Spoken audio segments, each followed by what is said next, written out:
പല ആൾക്കാരും എന്നോട് പറയാറുണ്ട് ഒരുപാട് ലോ ഓഫ് അട്രാക്ഷൻ ഒക്കെ ചെയ്തിട്ടും യാതൊന്നും സക്സസ് ആവുന്നില്ല. അതെന്താ കാരണം? അവർക്ക് വേണ്ടിയാണ് ഞാൻ കാരണം എന്ന് വെച്ചാൽ നമ്മുടെ പേരൻസിന്റെ ബ്ലെസ്സിംഗ് ഇല്ലാത്തതുകൊണ്ടാണ്. എപ്പോഴും നമ്മുടെ പേരൻസിന്റെ ബ്ലെസ്സിംഗ് ആണ് നമുക്ക് ആവശ്യം. അത് എങ്ങനെയാണ്? നമുക്കറിയാം, നമുക്ക് എന്ത് തന്നെ ഉണ്ടായാലും ഇവരുടെ ഒരു അനുഗ്രഹം നമുക്കില്ലെങ്കിൽ നമുക്കൊന്നും സാധിക്കത്തില്ല. നമ്മൾ എല്ലാവരും 100% പെർഫെക്റ്റ് അല്ല. എല്ലാ മനുഷ്യകളും കുറ്റങ്ങളും ഉണ്ട്. നമ്മൾ പേരൻസിനോടൊക്കെ നമ്മൾ സംസാരിക്കുമ്പോൾ നമ്മുടെ വായിൽ നിന്ന് ഒരുപാട് തെറ്റുകൾ വരാറുണ്ട്. എല്ലാവരും അറിഞ്ഞും അറിവോടെയും അറിയാതെയും ഒക്കെ നമ്മൾ അവരെ വേദനിപ്പിക്കാറുണ്ട്. പക്ഷെ നമ്മൾ വേദനിപ്പിക്കുന്ന ഓരോ വാക്കും അവർക്കത് കേൾക്കുമ്പോൾ അവരുടെ മനസ്സ് വേദനിക്കും. പക്ഷെ അവർ നമ്മളോട് ക്ഷമിക്കാതെ കിടക്കുകയാണ്.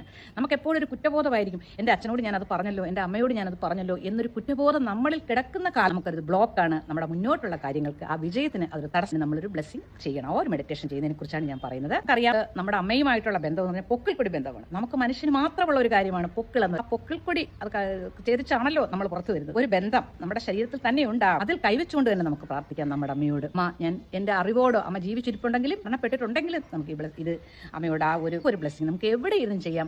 ഒന്നുകിൽ അതിരാവിലെയോ നിങ്ങൾക്ക് ഉറങ്ങാൻ പോകുന്നതിന് മുമ്പേ ഒരു 5 മിനിറ്റ് നിങ്ങൾ ദിവസം ഒരു ചെയ്യാം. അമ്മയോട് നമുക്ക് പറയാം, അമ്മേ, ഞാൻ അമ്മയെ അറിഞ്ഞും എൻ്റെ അറിവോടും എൻ്റെ അറിവില്ലായ്മ ഒരുപാട് വേദനിപ്പിച്ചു. എൻ്റെ അമ്മയോട് ഞാൻ മാപ്പ് പറയുന്നു. അമ്മേ, ഞാൻ അതിന് ഖേദിക്കുന്നു, വിഷമിക്കുന്നു. എൻ്റെ അമ്മ എന്നോട് ക്ഷമിക്കണം എന്ന് ആവർത്തിച്ച് പറയുക. അമ്മ എന്നോട് പുറത്തതിന് എനിക്ക് നന്ദി. എൻ്റെ അമ്മയോട് എനിക്ക് ഒരുപാട് സ്നേഹമാണ്. എനിക്കത് പ്രകടിപ്പിക്കാനുള്ള അവസരമില്ലായിരുന്നു, അല്ലെങ്കിൽ പ്രകടിപ്പിക്കാൻ പറ്റാതെ പോയി. ഇപ്പോഴുള്ള എൻ്റെ തിരിച്ചറിവ് കൊണ്ട് ഞാൻ എൻ്റെ അമ്മയോട് ഞാൻ മാപ്പ് പറയുന്നു. അമ്മ, എന്നോട് ക്ഷമിക്കാം, എന്നോട് പൊറുക്കമ്മ എന്ന് വളരെ ഇമോഷണലായിട്ട് നിങ്ങൾ തീർച്ചയായിട്ടും ആ ഒരു ബ്ലെസ്സിംഗ് നമുക്ക് അവരുടെ നിന്ന് കിട്ടും. അത് നമ്മൾ ഫീൽ ചെയ്യണം. അത് ഹൃദയത്തിൽ നമ്മുടെ വളരെ ഒരു ഇതായിട്ട് നമുക്കത് ഫീൽ ചെയ്യും. അതുപോലെ തന്നെ ഞാനിത് പറഞ്ഞത് ആവർത്തിച്ച് നിങ്ങൾ ചെയ്യണം. അതുപോലെ തന്നെയാണ് പിതാവ് എന്ന് പറയുന്നത് നമ്മുടെ ഹൃദയത്തിലാണ് പിതാവ് നമ്മളെ കൊണ്ട് നടക്കും. ഇങ്ങനെ കൈവച്ച് വേണമെങ്കിൽ നിങ്ങൾക്ക് പ്രാർത്ഥിക്കാം. അല്ലാതെ എൻ്റെ അച്ഛനെ ഞാൻ അറിഞ്ഞും അറിയാതെയും ഒക്കെ ഒരുപാട് ഞാൻ വേദനിപ്പിച്ചിട്ടുണ്ട്. ഒരുപാട് തെറ്റുകൾ ഞാൻ ചെയ്തിട്ടുണ്ട്. എന്നോട് പൊറുക്കണേ അച്ഛ, എന്നോട് ക്ഷമിക്കണേ.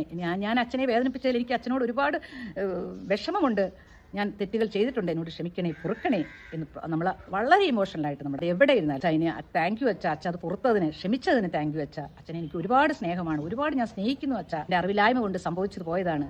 എനിക്ക് അച്ഛനോട് ആ സ്നേഹം പ്രകടിപ്പിക്കാൻ പറ്റാതെ പോയി അച്ഛ. അത് നിങ്ങൾ വളരെ ഇമോഷണലായിട്ട് അച്ഛനോട് പറയുക. ഇത് പറയുക, എന്നോട് ക്ഷമിക്കുക, ഞാൻ അച്ഛനെ വേദനിപ്പിച്ചതിന് എനിക്ക് ഒരുപാട് ഖേദമുണ്ട്, വിഷമമുണ്ട്, എന്നോട് ക്ഷമിക്കുക, പൊറുക്കുക എന്ന് തീർച്ചയായിട്ടും നമ്മളിങ്ങനെ റിപ്പീറ്റ് ചെയ്ത് എൻ്റെ ബ്ലെസ്സിംഗ് അത് നിങ്ങൾ ഫീൽ ചെയ്യുക. ആ ബ്ലെസ്സിംഗ് നിങ്ങൾക്ക് കിട്ടുക. അച്ഛൻ നിങ്ങളെ അനുഗ്രഹിക്കുന്നതായിട്ട്, അച്ഛനും അമ്മയെ അനുഗ്രഹിക്കുന്നതായിട്ട് നിങ്ങളത് ഫീൽ ചെയ്യും. അതുപോലെ തന്നെയാണ് മാതാപിതാ ഗുരു എന്നാണ് പറയുന്നത്. ഗുരു എന്ന് പറയുന്നത് നമ്മുടെ ലൈഫിൽ നമുക്ക് അറിവ് പകർന്നു തന്ന എല്ലാവരും നമ്മുടെ ഗുരുക്കന്മാരാണ്. അത് പ്രായവ്യത്യാസമില്ലാതെ നമുക്ക് തന്നെ പറയാം. ആരൊക്കെ നമുക്ക് അറിവ് പകർന്നു തന്നു അവരൊക്കെ നമുക്ക് ഓർക്കാവുന്നതാണ്. എല്ലാ ഗുരുക്കന്മാരോടും നമ്മൾ അറിഞ്ഞും അറിയാതെയൊക്കെ ചെയ്ത എല്ലാ തെറ്റുകൾക്കും ഗുരുക്കന്മാരോട് നമ്മൾ മാപ്പ് പറയുക, അവരോട് നമ്മൾ ക്ഷമ ചോദിക്കുക, താങ്ക്സ് പറയുക, അവരെ എനിക്ക് ഒരുപാട് പറയുക. തീർച്ചയായിട്ടും അവരുടെ ബ്ലെസ്സിംഗ് നമുക്ക് പിന്നെ നമ്മുടെ പ്രപഞ്ചത്തിനോട്, നമ്മുടെ പ്രകൃതിയോട് ചെയ്ത എല്ലാ തെറ്റുകൾക്കും തീർച്ചയായിട്ടും നിങ്ങൾ ഈ പറഞ്ഞ ഇത്രയും കാര്യം നിങ്ങൾ വളരെ റിപ്പീറ്റ് ചെയ്ത് പറയണം. ഞാൻ ഇത്ര എളുപ്പം പറഞ്ഞ് നിങ്ങൾ റിപ്പീറ്റ് ചെയ്ത് നിങ്ങൾ ദിവസവും പ്രാർത്ഥിക്കുകയാണെങ്കിൽ തീർച്ചയായിട്ടും നിങ്ങളുടെ ലൈഫ് തന്നെ മാറും. നിങ്ങളുടെ എല്ലാ കാര്യത്തിലും 100% വിജയം.